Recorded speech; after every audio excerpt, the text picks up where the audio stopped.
15 उमेदवार मुंबईमध्ये विजयी झालेत। अशाही घटना याच्यामध्ये घडलेल्या आहे, परंतु जनतेनं हे कबूल केलं पाहिजे की भारतीय जनता पार्टीनं या शहराला पाणी दिलं नाही, नुसत्या घोषणा दिल्या।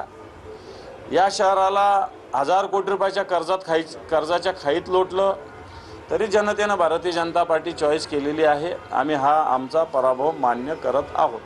जनतेने भाजपला निवडून दिलं, काहीतरी जनतेच्या मनात असेल ना, तुम्ही आता त्यांना दोषी नाही असू शकतं जनतेच्या मनात, परंतु जे मागच्या काळातलं होतं ते मी सांगितलं तुम्हाला की या शहराला 9 दिवसाला पाणी मिळतं।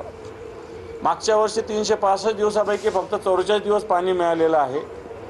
या शहरात कचऱ्यापासून तर सगळ्या एजन्सी गुजरातहून येतात, आणि या सगळ्या गोष्टी असताना जनतेनं पुन्हा एकदा भारतीय जनता पार्टी निवडलेली आहे। जनतेला असं वाटतं की 9 दिवसाच्या ऐवजी 10 दिवस झाले तरी पाण्याची तर काही हरकत नाही।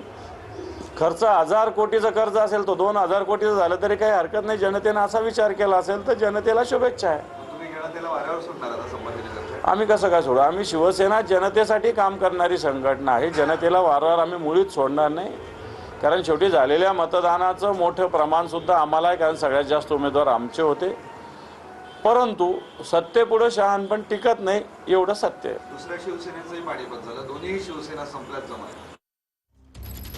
अंबादास दानवे यांची ही प्रतिक्रिया। 29 पैकी 54 महापालिकांमध्ये भाजपनं आघाडी घेतली आहे, ही आतापर्यंतची मोठी बातमी आपण म्हणू शकतो।